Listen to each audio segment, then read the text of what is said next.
Well, our next guest, David Sirota, has come out with a new piece on the Supreme Court that highlights the opportunity for a new justice is one that could help turn around America's corporate disaster or further cement big business in the high court. And with corporate America's grip on policy, Sirota notes that it's not enough to pick an appointee who checks demographic boxes. Instead, the moment is in need of someone who shows a commitment to workers and families instead of the Chamber of Commerce. Founder of the Daily Poster, David Sirota, joins us now to discuss this further. Welcome, David. Thanks so much for being here. So I'll just ask the obvious question, which is, the Democrats have, they need every single one of their senators in line in order to do this. Don't they risk not being able to get the nomination through if they go with someone that I think a lot of us would prefer? Well, I think the Chamber of Commerce is a very, very powerful group. I mean, it represents corporate America. It's the most important lobbying group representing corporate America in all of Washington. And what's very little discussed, if ever, in Supreme Court nomination fights is how the court mostly is dealing with business cases, corporate cases dealing with corporate and business regulation. That the Supreme Court nominations are often filled with a focus on important, high-profile, hot-button social issues, but the economic issues and corporate power issues are just not really discussed at all, even though that's mostly what the court is doing. And so what we've already seen in the first 24 hours of Breyer's retirement announcement is a focus on who the nominee is going to be, what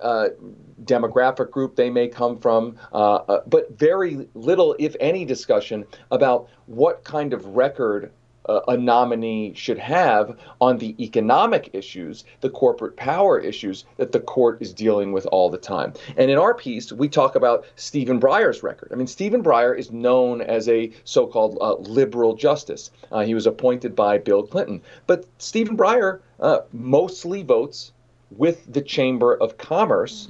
53% of the time, he is voting with amicus briefs filed by the Chamber of Commerce on a Roberts Court that has shifted to the very far right on economic policies. When you look at the Roberts Court in comparison to other courts and how the Roberts Court now supports almost all the time whatever the Chamber of Commerce wants.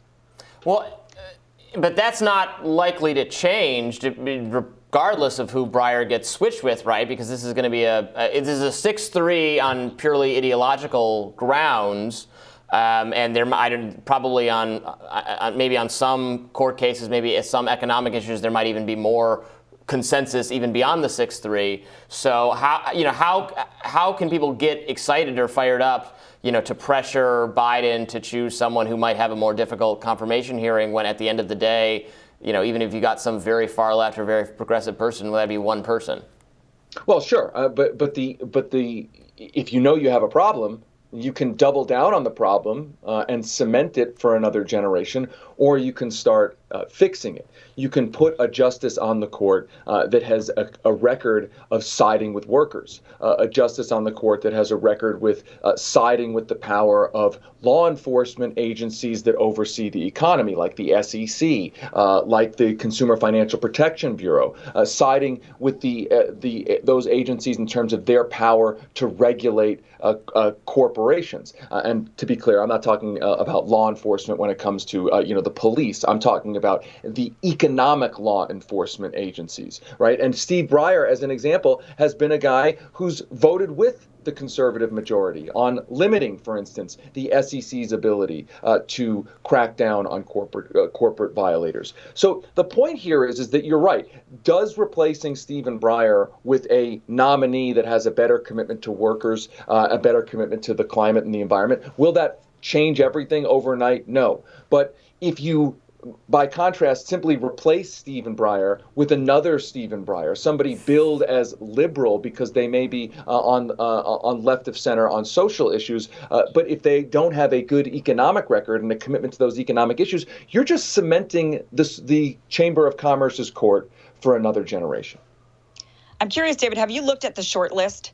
Have you seen this? There's like this. I've seen of course, a couple it's all names speculation. thrown around. Yeah, I haven't looked at exactly who the nominees are in terms of their records yet. Yeah, I'm curious. I bet you would be able to publish your bets on who would get it based on who's the most pro-business from the shortlist. I mean, that seems like that would make the most sense. And it looks like from just the shortlist that I'm looking at, they've got Ketanji Brown Jackson. I'm not sure if I said her name right. I apologize for that. Leandra Kruger, J. Michelle Childs, and then the last one, Leslie Abrams Gardner. And what's interesting about Leslie Abrams Gardner, she's the one that comes from a private law firm. She's also Stacey Abrams' sister.